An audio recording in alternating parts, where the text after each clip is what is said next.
Amigos queridos, una semana más aquí en Discipulando Familias. Gracias de todo corazón.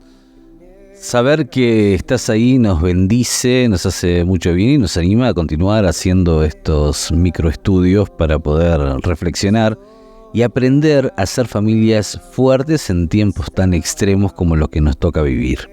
Y en el día de hoy estaba pensando en un personaje de la Biblia que tenía 2 hijos y una esposa, una familia tipo que trasciende en la historia de la comuna de aquellos tiempos, porque Jesús eligió a sus hijos para meterlos dentro de un equipo extraordinario que luego serían los apóstoles del Señor. Y voy a hablarte hoy sobre Zebedeo.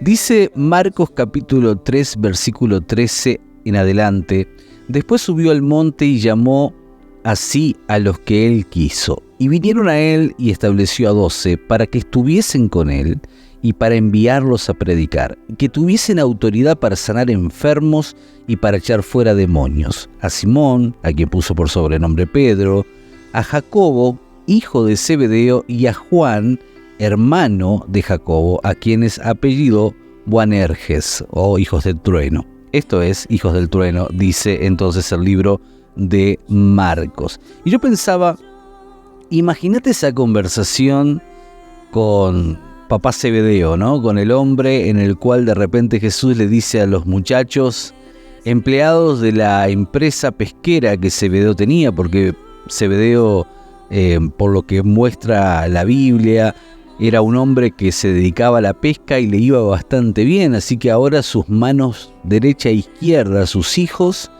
tienen que abandonar la pesca, la empresa familiar, para seguir a un maestro que por el momento es poco conocido, pero que algo le pasa en el corazón de Zebedeo y de su esposa, que les brinda confianza.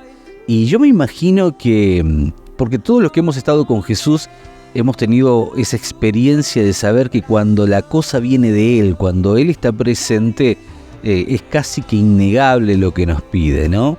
Y me imagino a Zebedeo con el corazón partido, sabiendo de que, bueno, ahora sus hijos ya no seguirían su camino, la empresa familiar, pero qué orgullo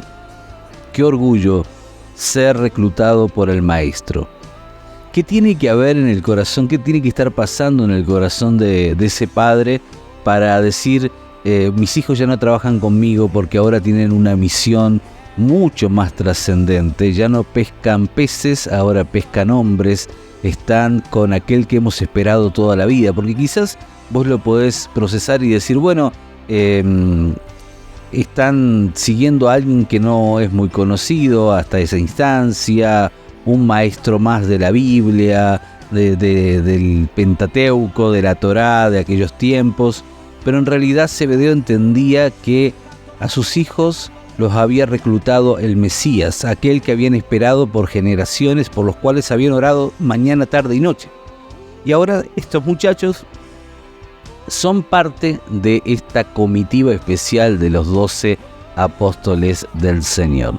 Y pensaba en relación a nosotros, ¿no? Qué bendición es saber que Dios puede elegir a nuestros hijos para cosas grandes que tienen que ver con su reino.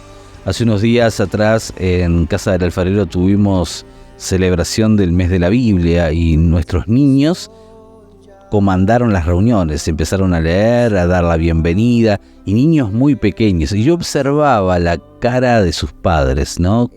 Sintiendo ese orgullo de saber que su hijo estaba sirviendo a Dios a tan temprana y tierna edad, 6 añitos, 7, 8.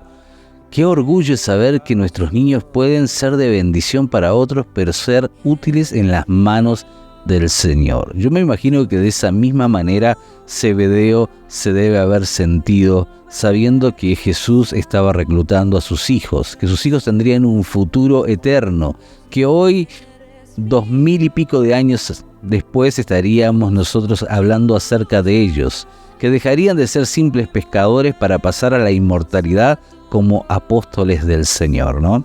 Y si existiera algo que realmente puede provocar orgullo a los padres tiene que ver con esto, de saber que nuestros hijos son saetas en la aljaba de Dios. Que tus hijos puedan estar en la mano del Señor. Y en ese sentido tenemos nosotros que ir haciendo cosas para que esto se dé. Y yo pensaba, ¿por qué Zebedeo fue elegido? ¿Por qué eligieron a los hijos de Zebedeo? ¿Por qué dentro de todos los muchachos que andarían dando vuelta, Jesús puso la mirada? Acordate que leíamos recién, Jesús eligió a los que Él quiso. ¿Por qué puso la mirada en estos dos muchachos? Y me gusta pensar, ¿saben? La palabra Zebedeo, el nombre Zebedeo, significa el que ayuda o sirve a Dios. Y yo creo que eso habla un poco del corazón del Padre, de lo que fue formando el Padre. Zebedeo fue alguien que, a pesar de ser un pescador, también servía a Dios. Quizás lo hacía con sus ganancias, quizás lo hacía sirviendo en algún aspecto social, no sé, no lo dice, pero lo cierto es que era un hombre que servía a Dios. Y cuando servimos a Dios en casa, lo que estamos haciendo es educando a nuestros hijos para que ellos vean y copien la misma actitud. Zebedeo era alguien que decía, esto es importante. Es más, seguramente en la casa de Zebedeo se hablaba sobre escalar en el reino, porque si vos seguís leyendo unos pasajes más adelante, hay una historia increíble que se presenta con la esposa de Zebedeo cuando increpa a Jesús y le dice si sus hijos podrían estar sentados a la derecha y a la izquierda cuando Él venga al reino. Mateo capítulo 20, verso 20 al 22 dice: entonces se le acercó la madre de los hijos de Zebedeo con sus hijos, postrándose ante Él y pidiéndole algo. Y Él le dijo: ¿qué quieres? Y ella le dijo: ordena que en tu reino se sienten estos dos hijos míos, el uno a la derecha y el otro a la izquierda. ¡Qué increíble! ¡Qué bendición extraordinaria de lo que pasaba en la familia de Zebedeo! La importancia de los reinos, la importancia del servicio a Dios. Zebedeo como alguien que ayudaba a Dios y la madre como alguien que decía: estos tienen que seguir escalando. Ese tipo de familia necesitamos ser.